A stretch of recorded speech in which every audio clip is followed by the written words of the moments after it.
আসসালামু আলাইকুম রহমতুল্লাহ। সকলকে সুস্বাগত। আজকে সিফাতের একটি ক্লাস নিয়ে আপনাদের সামনে হাজির হলাম। আসুন, সিফাত কেন শিখতে হয়। কোরআনকে সহিশুদ্ধ করতে সহিশুদ্ধ করে পড়ার জন্য সিফাত জানা জরুরি বা আবশ্যক। প্রিয় শিক্ষার্থী, চলুন তাহলে আর কথা না বাড়িয়ে আমাদের মূল ক্লাসে চলে যাই। আজকে আমরা শিখব সিফাতের প্রথম পর্ব। সিফাত কাকে বলা হয়? সিফাত শব্দের অর্থ গুণ, নিয়ম, পদ্ধতি বা বৈশিষ্ট্য ইত্যাদি। সিফাত শব্দের পারিভাষিক অর্থ প্রত্যেকটি হরফ তাহার মাখরাজ থেকে আদায়ের সময় যে অবস্থা বা ভঙ্গি সৃষ্টি হয় তাকে সিফাত বলে।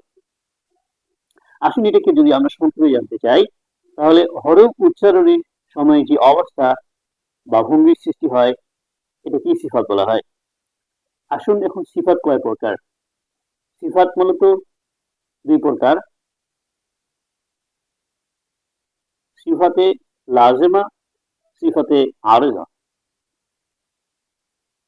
সিফাতে লাজেমা এবং আরেজা এখান থেকে আবার প্রকাশ হবে।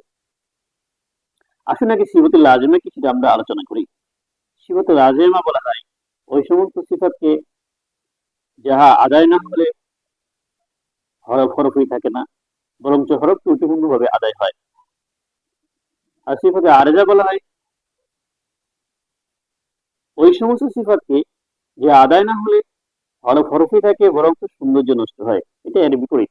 আমরা যদি সংক্ষেপে শিখতে যাই, আসলে লাজিম শব্দের অর্থ হলো জরুরি, যে সিফাত ছাড়া হরফের উচ্চারণ ত্রুটিপূর্ণ হয়।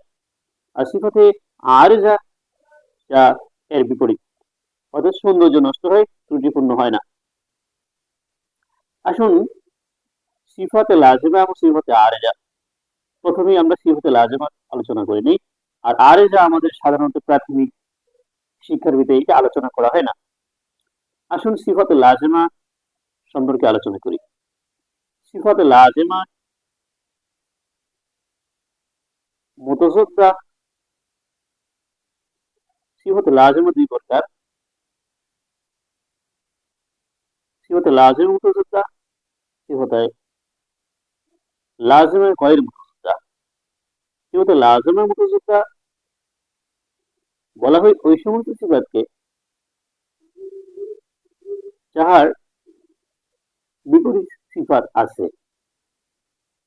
সিফাতে লাজিমা গয়র মুতাসাদ্দা বলা হয় ওই সমস্ত সিফাতকে যার বিপরীত কোনো সিফাত নেই। আসুন তাহলে সিফাতে লাজিমা কয়টি জেনে নেই। সিফাতে লাজিমা হলো মোট 10টি, 5 জোড়ায়, এবং এখানে মতান্তর রয়েছে সিফাতের অভিধানে, সিফাতের গ্রন্থে, সিফাতের বড় কিতাবে এখানে মতান্তর আছে। প্রাথমিকভাবে আমরা সিফাতে লাজিমকে 5 ভাগে বিভক্ত করে 10টিকে 5 ভাগে নিয়ে এসেছি। তো মোট সিফাতে লাজিমা হলো 10টি। আবারও যদি বলতে চান, এখানে একটা আবার এর মাঝ থেকে তৈরি হয়, এই জন্য 11টি হয়ে আসে। তো 11টিকে আমরা ধরি না, আমরা 10টি ধরি। সিফাতে গৈরেল সিফাতে লাজিমা গৈরে মুতাসাদ্দা, সিফাতে লাজিমা গৈরে মুতাসাদ্দা হলো 7টি, এবং কারো কারো মতে সিফাতে লাজিমা গৈরে মুতাসাদ্দা হলো 8টি কিংবা 9টি। তার সঙ্গে আলোচনা করি সিফাতে লাজিমা মুতাসাদ্দা কয়টি এবং কি কি, এগুলো কি, নামগুলো আমরা জেনে নিই। সহজেই মুখস্থ করার কৌশল সহ আমি আপনাদেরকে বলিয়ে দেবো। আসুন তাহলে আমরা জেনে নিই। শুরু করি। 1 নম্বরে হামস, 2 নম্বর জাহার, 3 নম্বর সিদ্ধাত, 4 নম্বরে ইখওয়া, 5 নম্বরে তাওয়াসসুত। বলা হয়ে থাকে তাওয়াসসুতটা সিদ্ধা এবং ইখওয়ার মাঝখান থেকে তৈরি হয়েছে, যার কারণে এখানে আলোচনার ভিতরে এটাকে নাম্বার হিসেবে বাদ দেওয়া হয়েছে। এটাকে যদি ধরা হয় তাহলে 11টি বাদ হয়। তারপরে কি 6 নম্বর ইস্তিলা, 7 নম্বর ইস্তিফাল, 8 নম্বর ইতবাক, 9 নম্বর ইনফিতাহ, ইজলাক 10 নম্বর ইসমাত 11 নম্বর। এগুলোকে আবার জোড়ায় বিভক্ত করা হয়েছে, মুখস্থ করার কৌশল কি হবে? আসুন এভাবে মুখস্থ করতে হবে। হামস, জাহার, সিদ্ধাত, তাওয়াসুত, ইখওয়া। এভাবে মুখস্থ করা যায়। এমন ভাবে বলা যায় হামস, জিহের, সিদ্ধাত, ইখওয়া, বাইনাহুমা তাওয়াসুত। ইস্তিলা, ইস্তিফাল, ইসবাব, ইনফিতাহ, ইলাক। এখন আমরা মুখস্থ কিভাবে করবো? সহজের জন্য আমি করে নেই। দুই ভাবে করা যায়। হামসুন জাহারুন সিদ্দাতুন ইখওয়াতুন বাইনাহুমা তাওয়াসুত। হামসুন জাহারুন সিদ্দাতুন ইখওয়াতুন বাইনাহুমা তাওয়াসুত। এক ধাঁচিতে বলতে হবে একদমই। হামসুন জাহারুন সিদ্দাতুন ইখওয়াতুন বাইনাহুমা তাওয়াসুত। হামসুন জাহারুন সিদ্দাতুন ইখওয়াতুন বাইনাহুমা তাওয়াসুত। এভাবে বলা যায় হাম জেহের সিদ্দাত তাওয়াসুত ইখওয়া। হাম জেহের সিদ্দাত তাওয়াসুত ইখওয়া। স্টেপ ইসতিআলা, ইস্তিফাল, ইসবাব, ইনফিতাহ, ইজলাক, ইসমাত। এখন আসি সিফাতে লাজিমে গৈরি মুতাযাদ্দা 7টি। কি কি? 1 নাম্বার সফি, 2 নাম্বার তাফাশি, 3 নাম্বার তাকরার, 4 নাম্বার ইনহিরাফ, 5 নাম্বার ইস্তিকওয়ালাত, 6 নাম্বার কলকলা, 7 নাম্বার গুন্না। অনেকে লিন এখানে ধরে থাকে, গুন্না অথবা লিন। তাহলে আসুন এখন জেনে নিই যে সিফাতুল লাজিমের মুতাযাদ্দা যে 10টি আছে এগুলো হরফগুলো কি। হরফ মুখস্থ করা আবার পদ্ধতি আছে। প্রথম অবস্থায় আমরা আপনাকে বোঝানোর জন্য আমি বলি, আমাদের হাতের আঙ্গুল আছে, এই আঙ্গুলের সাথে একটা আঙ্গুল আছে, এখানে ফাঁক আছে। ঠিক এরকম একটা হরফ আছে আরেকটা নেই, আরেকটা আছে আরেকটা নেই। অর্থাৎ এখানে যে হরফগুলো আছে এগুলো বাকি, আর বাকি যে হরফগুলো আছে এগুলো হলো তারপর একটা। আসুন আমরা জেনে নিই। প্রথমে হামস, হামসের হরফ 10টি। ফাহা, কাহা, সিন ক স, সিন কাফ তা। এগুলো যদি আমরা সমষ্টি আকারে শিখতে চাই, জানতে চাই, তাহলে কি বলা হয়? ফাহা তাউ শাকসুন সাকাত। ফাহা তাউ শাকসুন সাকাত। এই লাইনটির ভিতরে, এই বাক্যটির ভিতরে 10টি হরফে আছে। হামসের কোন হলো জাহার। জাহার আমি যেটা আপনাদেরকে বলছিলাম খালের কাছে, এই 10টার বিপরীতে আরবি 29টা হরফ আপনারা জানেন। এর বাকি 10টা বাদ দিলে যে বাকি 19টা হরফ থাকে, এই 19টা হলো জাহার। এইভাবে চলতে থাকবে। তো আমি আপনাদেরকে এইভাবে শেখাই, শুধু হরফগুলো শিখে আপনারা ধরে নিবেন। তারপরে একটা লিস্ট হচ্ছে, আমি যখন ছাড়বো।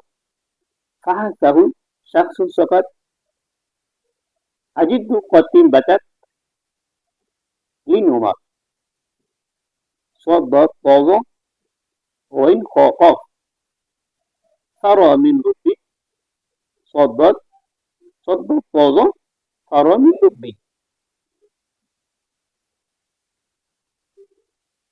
এইভাবে করে গেল। এখন আমি আপনাদেরকে বুঝিয়ে দিই।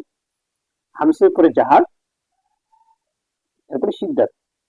সিদ্ধাতে হলো 8টি। কফ, কফ, বাজিম, দাল, হামজা, কাফ, তা। সিদ্ধাত। এরপরে হলো আমরা তাওয়াসুত বলে থাকি। তাওয়াসুতের হলো 5টি। লাম, নুন, আইন, মিম, ওয়া। এটা কি সমষ্টি হলো লিল উমার। এরপরে ইখওয়া।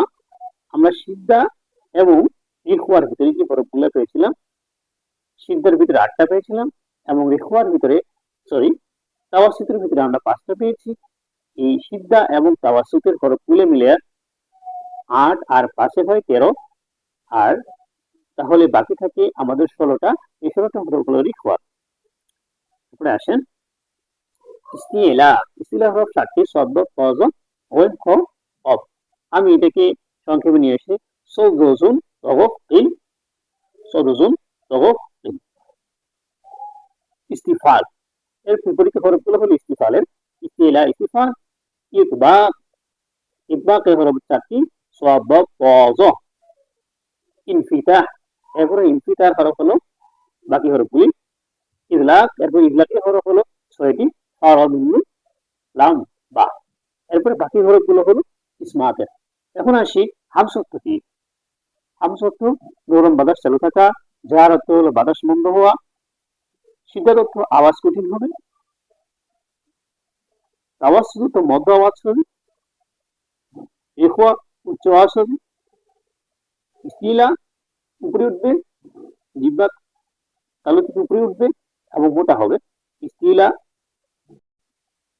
হরফগুলো মুখস্থ রাখার জন্য আমি আর একটু ফিরে আসলাম। হরফগুলো মুখস্থ রাখার জন্য আমরা করবো মনে মনে মনে হামস, তারপরে জিহের বাদ সিদ্ধার।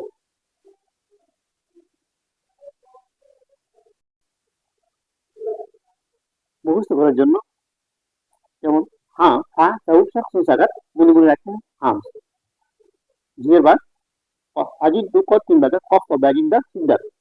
তো এইভাবে এখন আমি আর বলবো না, আপনাকে শুধু নিয়ম শেখালাম। ফাহা সাউসাক সুলসাকাত আজিদ দু কত তিন বাজার লিন ওমার صد طز غين فقط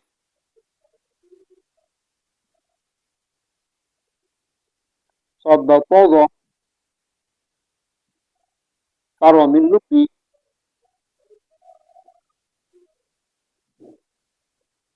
মনে মনে আপনারা ধরিয়ে নেবেন একটা একটা। এখানে শুধুমাত্র সিদ্ধার এবং তাওয়াসসুত মিলার পরে ইখওয়া চলে আসছে, এরপরে সিরিয়ালি ক্রমান্বয়ে চলতে থাকবে, একটার পরে একটা আছে একটাতে নেই, একটাতে আছে একটাতে নেই, এভাবে করে। তো আসুন তাহলে আমরা এই সত্তরই নজরে খুব তাড়াতাড়ি করবো। ফাহাতাউ শাকসুল সাকাত আজিদ কতিম বাকাত লিলুমা সদ্য পোজ এবং খকফ সদ্য পোজ ফারু মিল্লতি। তাহলে এক লাইনে যদি আমরা টানা যখন করবো তখন আমার মুখস্থ হয়ে যাবে, পরে আমি ভাগ করে নেবো। এটা হলো কৌশল। এখন আসেন হামস অর্থ কি? আমরা এখানে বলতে পারি বাতাস চালু, বাতাস বন্ধ, কঠিন, মধ্য আওয়াজ, উচ্চ আওয়াজ, উপরে নিচে, মিলানো পৃথক, লড়ে চড়ে স্থির হয়। এখন আসুন হামস অর্থ হলো বাতাস চালু হওয়া, জিহির শব্দের অর্থ হলো বাতাস বন্ধ হওয়া, সিদ্ধার অর্থ কঠিন ভাবে আদায় হওয়া, মাখরাজে তার হরফগুলো কঠিন ভাবে আদায় হবে, তাওয়াস অর্থ অল্প আওয়াজ এবং বাতাস জারি থাকবে, ইখওয়া অর্থাৎ নরম হবে, আরেকটা অর্থ আছে ইখওয়া অর্থ নরম হওয়া, এবং লিখা অনেক উচ্চ আওয়াজে আওয়াজ হতে শুরু হয়ে যাবে থাকবে। এবং ইস্তিলা, ইস্তিলা হচ্ছে জিহ্বা তালুর দিকে উপরে উঠবে, এবং ইস্তিলা শব্দের আরেকটা বৈশিষ্ট্য হলো হরফগুলি মোটা হবে। ইস্তিলা ইস্তিফাল, জিহ্বা তালুর দিকে না যাইয়া ইস্তিফালের অর্থ হলো জিহ্বা তালু থেকে নিচের দিকে যাবে। তারপর ইরবা জিহ্বা তালুর সঙ্গে মিলে যাবে, বা এরপরে ইনফিটা জিহ্বা তালুর সঙ্গে মিলবে না। ইজলাক লড়ে চড়ে হরফগুলো যখন উচ্চারণ হবে, তার মাখরাজে হরফগুলো যখন উচ্চারণ হবে তখন লড়ে চড়ে হরফগুলো আদায় হবে। ইসমাত জমে যাবে আর লড়াচড় করবে না। আগে যেটি বলেছিলাম এক লাইনে কৌশল মুখস্থ রাখা, এগুলো হলো এবং আপনি বিভিন্ন ভাবে এটাকে মুখস্থ করতে পারেন। আজকে এখানেই, ধন্যবাদ। আমি আগামী দিনে সিফাতুল লাজিমা গয়রে মুতাসাদ্দা চারটি নিয়ে আলোচনা করব। ভিডিওটা অনেক দীর্ঘ হয়ে যাচ্ছে। ধন্যবাদ, সুস্থ থাকবেন। আসসালামু আলাইকুম ওয়া রাহমাতুল্লাহি ওয়া বারাকাতুহু।